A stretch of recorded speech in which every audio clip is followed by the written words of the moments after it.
السلام علیکم۔ دل دریا سمندر واصف علی واصف رحمۃ اللہ تعالیٰ کی کتاب کا مضمون صاحب حال آپ کی خدمت میں پیش کر رہا ہوں۔ صاحب حال، جس طرح مشاہدے کا بیان مشاہدہ نہیں ہوتا، اسی طرح صاحب حال پڑھنے یا سننے والی بات نہیں، وہ دیکھنے والی شے ہے۔ اس کے جلوے خرد اور جنون کی سرحدوں پر ہوتے ہیں۔ جہاں اہل عقل کی حد ہے، وہاں سے صاحب حال صاحب دل کی سرحد شروع ہوتی ہے۔ جذب اور سلوک کے درمیان ایک منزل ہے جسے حال کہتے ہیں، اور جہاں ہونا نہ ہونا ہے اور نہ ہونا عین ہونا ہے، صاحب حال اس مقام پر ہوتا ہے جہاں قال کی ضرورت ہی نہیں ہوتی۔ الفاظ حقیقت کے محجوب کر دیتے ہیں۔ کہنے والا کچھ اور کہہ رہا ہوتا ہے اور سننے والا کچھ اور سننے لگ جاتا ہے۔ اسی لیے صاحب حال الفاظ سے گریزاں ہوتا ہے اور اس کائنات میں نئے کائنات دریافت کر چکا ہوتا ہے۔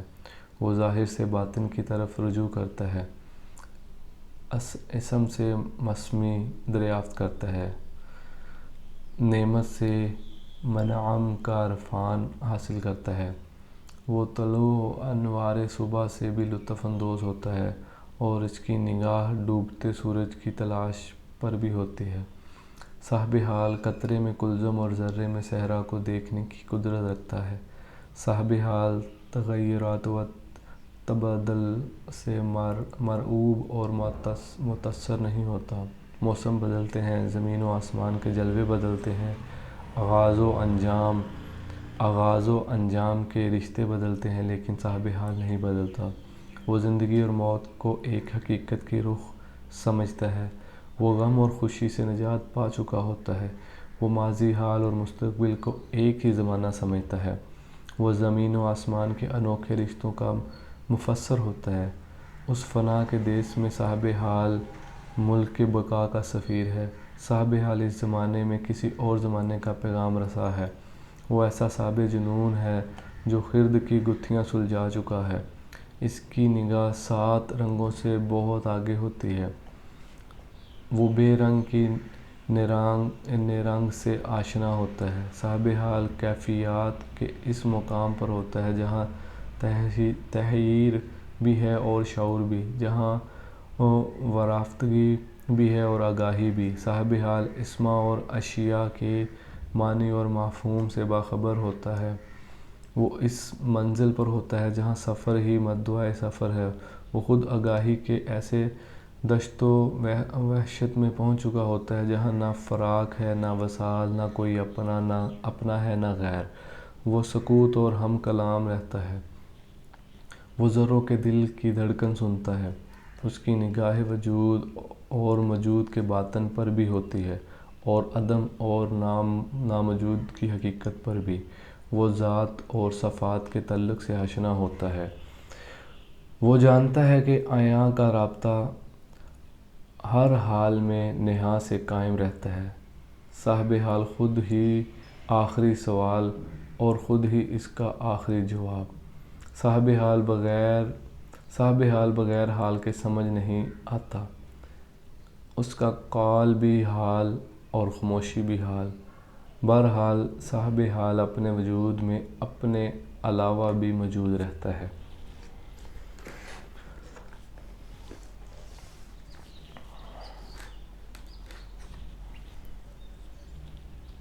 معلوم اور نامعلوم کے سنگم پر صاحب حال گنگناتا ہے۔ آپ ایک ایسے انسان کا اندازہ کریں جس کی ایک ہتھیلی پر آگ ہو اور دوسرے پر برف۔ وہ نہ آگ بجھانے دیتا ہے، نہ برف کا انجماد ٹوٹنے دیتا ہے۔ وہ ایک ایسی جلوہ گاہ میں محور کھڑا ہوتا ہے جہاں آنکھ کی راہ میں بینائی کا پردہ حائل نہیں ہوتا۔ اس کی پیشانی زمین پر ہو تو اس کا سجدہ گاہ آسمان پر ہوتی ہے۔ وہ کسی کو نزدیک سے پکارتا ہے اور جواب دینے والا دور سے جواب دیتا ہے۔ اس کا دل اس کی آنکھ میں ہوتا ہے اور آنکھ دل میں ہوتی ہے۔ صاحب حال نمی دائم کے پردے میں دانائی کے چراغ جلاتا ہے، اس کی خاموشی میں جمال گفتگو کے جلوے ہوتے ہیں، اس کے قرب میں انسان اپنے آپ سے دور ہو جاتا ہے، اس کی محفل میں گردش زمان و مکان رک سی جاتے ہیں۔ صاحب حال کوئی انوکھی مخلوق نہیں، وہ انسان ہے، انسانوں کی دنیا میں انسانوں کے درمیان رہتا ہے۔ اس کا انداز نظر انسانوں سے جدا ہوتا ہے، وہ معمولی سے واقعے کو غیر معمولی اہمیت دیتا ہے، درخت سے پتہ گرے تو وہ پکار اٹھتا ہے،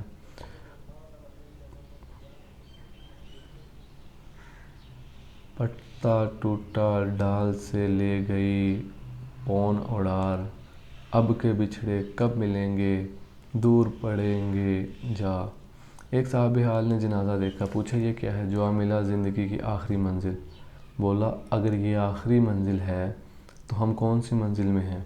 کیوں نہ آخری منزل کو دیکھا جائے۔ بس تخت چھوڑ دیا، شہر چھوڑ دیا، جنگل کی راہ لی اور پھر راز آشنا ہو گئے۔ موسیٰ علیٰ نبینا علیہ السلام کی صاحب حال سے ملاقات ہوئی۔ ایک دور کا پیغمبر اپنے دور کے صاحب حال سے مل کر حیران رہ گیا کہ یہ کون سا علم ہے؟ کتاب کا علم۔ کتاب کا علم تو موسیٰ کے پاس بھی تھا، بلکہ کتاب ہی موسیٰ کے پاس تھی۔ صاحب حال کسی اور زمانے کے واقعات میں مصروف تھا، موسیٰ اپنے زمانے کا حال دیکھ رہے تھے۔ نتیجہ ھذا فراق یعنی جدائی۔ موسیٰ کی عرفان میں شک نہیں ہو سکتا، آپ کے مقام پر شک نہیں ہو سکتا، آپ کی بصیرت پر شک نہیں، آپ کے عصائے بیضادہ اور کلیمی پر شک نہیں، لیکن صاحب حال آپ کی پہچان میں نہ آ سکا۔ صاحب حال کا علم لادنی ہے، مخفی ہے، اسے اللہ کی عنایت کا خصوصی مظہر کہنا چاہیے۔ ایک صاحب حال کا ذکر میتھڈ اراؤنڈ نے اپنی نظم اسکالر جسپی میں کیا کہ ایک آدمی علم ظاہری کی اذیت سے تنگ آ کر علم باطن کے سفر میں نکل گیا۔ ایکسفورڈ سے بھاگا ہوا طالب علم علم کی طلب میں سرگرداں رہا، علم سے بھاگ کر علم میں داخل ہونا ہی صاحب حال کا کام ہے، اور وہ علم اور ہے، اس کی تلاش میں انسان زندگی سے نکل جاتا ہے، پھر موت سے بھی نکل جاتا ہے، اور پھر حیات جاوداں پا لیتا ہے۔ اسکالر جپسی ہر زمانے کو آ کر بتاتا رہا کہ جو ایک ہو گیا، یکتا ہو گیا، وہ مر نہیں سکتا۔ وحدت کو موت نہیں اور کثرت موت سے بچ نہیں سکتی۔ جو بدلتا نہیں مرتا نہیں، جو تبدیل ہوتا ہے مرتا ہے۔ ایک صاحب حال مولانا روم سے ملا، بولا مولانا یہ کیا ہے؟ مولانا نے کہا اسے آپ نہیں جانتے۔ صاحب حال نے اپنا علم ظاہر کیا، مولانا بولے یہ کیا ہے؟ صاحب حال بولتا جسے تم نہیں جانتے۔ بس پھر اس کے بعد مولانا روم رحمۃ اللہ تعالیٰ علیہ غلام شمس تبریز رحمۃ اللہ تعالیٰ ہو کر رہ گئے۔ مولانا بھی صاحب حال ہو گئے، صاحب مثنوی ہو گئے، ایسی مثنوی کہ قلوب کے خشک زمین پر عشق حقیقت کی نورانی برسات ہے، مثنوی صاحب حال بناتی ہے۔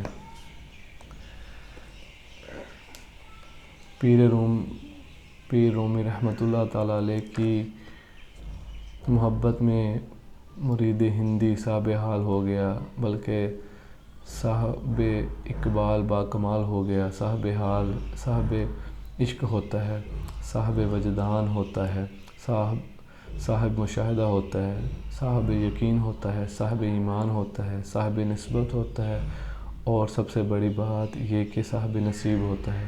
صاحب حال کو مرد حق آگاہ کہا گیا ہے، کہیں اسے سپرمین کہا گیا ہے، کبھی اسے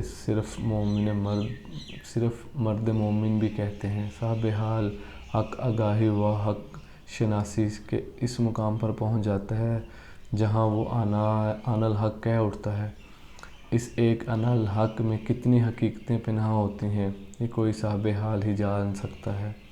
صاحب حال میں نغمگی کا ہونا لازمی ہے۔ وہ باسیر سامان رسوائی سر بازار رقص کرتا ہے۔ صاحب حال کے رقص میں بڑے رموز ہیں۔ صاحبان حال کشتگان خنجر تسلیم ضرور ہوتے ہیں۔ دیکھنے اور سوچنے والی بات یہ ہے کہ اس کائنات میں صاحب حال پیدا کرنے والی نگاہ ضرور کار فرما ہے۔ کوئی ہے اس پردے کے پیچھے، کسی کا ہاتھ ضرور ہے جو ان لوگوں کو حال عطا کرتا ہے۔ کوئی ایسی ذات موجود ہے جس کا قرب انسان کو صاحب حال بنا دیتا ہے، ایسی ذات جو نظر ملا کر انسان کو بدل کر رکھ دیتی ہے۔ دیکھنے والے بے خبر رہتے ہیں اور بدلنے والا بدل چکا ہوتا ہے، اور ذات علم لدنی کے خزانے لوٹتی ہے، اور پھر صاحب حال جہاں جہاں سے گزرے رستے جگمگا اٹھتے ہیں۔ صاحب حال بنانے والی ذات پر سلام۔ صاحب حال بنانے والے انسانوں کو غور سے دیکھا جائے تو ان کی فطرت میں وفا اور استقامت کی بنیادی خوبی ضرور ہوتی ہے۔ ایک ایسا انسان جو صاحب علم نہ بھی ہو، اپنے اعمال کے استقامت سے صاحب حال بن سکتا ہے، اور صاحب حال ہو جانے کے بعد اس کا صاحب علم ہو جانا پہلا قدم ہے۔ مثلاً آپ ایک آرٹسٹ کو دیکھیں جو خلوص سے تصویر بناتا ہے، زندگی بھر استقامت سے فن کی خدمت کرتا ہے۔ ایک صبح نہ جانے کیوں اس کا برش برہنگی اجسام کو کینوس پر اتارتے خطاطی کے شاہپارے پیش کرنے لگتا ہے۔ وہ قرآنی آیات کے حسن میں ایسا محو ہوتا ہے کہ اس کا باطن روشن کر دیا جاتا ہے، اور وہ صاحب حال بن چکا ہوتا ہے۔ لوگ اعتراض کرتے ہیں کہ یہ تو وہ آدمی تھا، اور اب کیسے ہو گیا؟ بس ہو گیا، بنانے والے نے بنا دیا۔ وہ کافروں کو ایمان عطا کرتا ہے، اندھیروں کو روشنی بخشتا ہے، عاصیوں کو معاف کرتا ہے، اور صاحبان استقامت کو اپنے لطف میں داخل فرما کر صاحبان حال بنا دیتا ہے۔ فتویٰ اس کے خلاف ہوتا ہے، لیکن حقیقت اور صداقت صاحب حال کے پاس ہوتی ہے۔ اسی طرح اگر آپ مصنف علم کو خدا کا فضل سمجھنے والا تحلیل جان کر مراحل سے استقامت و صبر سے گزریں تو اسے وہ نگاہ قبول فرما لیتی ہے، پھر اس کے اعمال و احوال یکسر بدل جاتے ہیں۔ وہ قید و وجود سے آزاد ہو جاتا ہے، اسے بے نیاز غم دور کر دیا جاتا ہے۔ اور اب یہاں فتویٰ کیا کرے گا؟ قبول کرنے والا قبول کر رہا ہے، تو ہم اعتراض کرنے والے کون ہیں؟ اگر سائیں کا فضل کسی کو صاحب حال بنا دے تو ہم کیوں برہم ہوں؟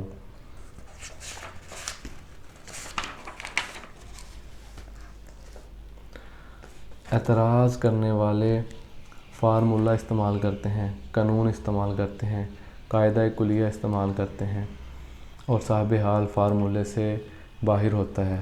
فتویٰ اقبال کے خلاف تھا، اور فطرت اس کی آنکھ میں خاک مدینہ و نجف کا سرما لگا رہی تھی۔ وہ دانائے راز بنا دیا گیا، اسے فقیری عطا ہوئی، قلندری ملی، وہ آبشاد ہو گیا، وہ غبار راہ حجاز ہو گیا۔ مفتی اس کے خلاف رہے، فطرت اس کے ساتھ ہو گئی۔ اقبال کا صاحب حال ہونا مخالفین اقبال کے صاحبان حال بننے سے محروم کر دیا گیا، اور اس نگاہ کے فیصلے اس کی عطا کے کرشمے ہیں۔ عمل کسی اور رخ کا ہوتا ہے، فضل کسی اور طرف پہنچا دیتا ہے۔ کوئی سمجھے تو کیا سمجھے، کوئی جانے تو کیا جانے۔ صاحبان حال کے سلسلے میں قائد اعظم رحمۃ اللہ تعالیٰ علیہ کی مثال سب سے اہم ہے۔ وہ استقامت و صداقت کا پیکر قائد اعظم کہلانے کے لیے کوشش نہیں کر رہا تھا، وہ مسلمانوں کی خدمت کے جذبے سے سرشار تھا۔ اس کے خلوص کو فطرت نے منظور کیا، اسے صاحب حال بنا دیا۔ فتویٰ اس کے خلاف تھا، لیکن فطرت اور حقیقت اس کے ساتھ تھی۔ اسی قائد اعظم رحمۃ اللہ تعالیٰ علیہ بنا دیا ہے۔ اہل شرع کا ایک گروہ اس بات کو اور اس واردات کو نہ پہچان سکا، متراض رہا۔ اہل باطن پہچان گئے کہ یہ کسی کی نگاہ کی بات ہے، یہ فیض ہے کسی ذات کا، یہ نصیب کا فیصلہ ہے۔ اہل باطن قائد اعظم کے ساتھ ہو گئے، منزل مل گئی، ملک بن گیا۔ فتویٰ دینے والے آج تک نہ سمجھ سکے یہ کیا راز تھا۔ قائد اعظم دلوں میں اتر گئے اور مخالفین دلوں سے اتر گئے۔ جس طرح ہمارے ہاتھ طریقت کے سلاسل ہیں، چشتی، قادری، نقشبندی، سہروردی وغیرہ، اور ہر سلسلے کا کوئی بانی ہے، اسی طرح قائد اعظم رحمۃ اللہ تعالیٰ علیہ سے ایک نئی طریقت کا آغاز ہوتا ہے، اور وہ طریقت ہے پاکستانی۔ اس طریقت سے تمام سلاسل اور تمام فرقے شامل ہیں۔ ہر پاکستانی پاکستان سے محبت کو ایمان کا حصہ سمجھتا ہے۔ ہمارے لیے ہمارا وطن خاک حرم سے کم نہیں۔ اقبال نے مسلمانوں کو وحدت افکار عطا کی، قائد اعظم رحمۃ اللہ تعالیٰ علیہ نے وحدت کردار۔ آج اگر قوم میں کوئی انتشار خیال ہے تو اس لیے کہ وحدت عمل نہیں۔ وحدت فکر و عمل عطا کرنا وقت کے صاحب حال کا کام ہے۔ صاحب حال بنانے والے نگاہ کسی وقت بھی مہربانی کر سکتی ہے، وہ نگاہ ہی تو مشکل کشا ہے۔ نہ جانے کب کوئی صاحب حال قطرے شبنم کی طرح نو کے خار پہ رقص کرتا ہوا آئے اور قوم کے دل و نگاہ میں سماتا ہوا وحدت عمل پیدا کر جائے، اور ایک بار پھر ہاتھ آئے مجھے میرا مقام اے ساقی، وقت کے صاحب حال کی خدمت میں میرا سلام۔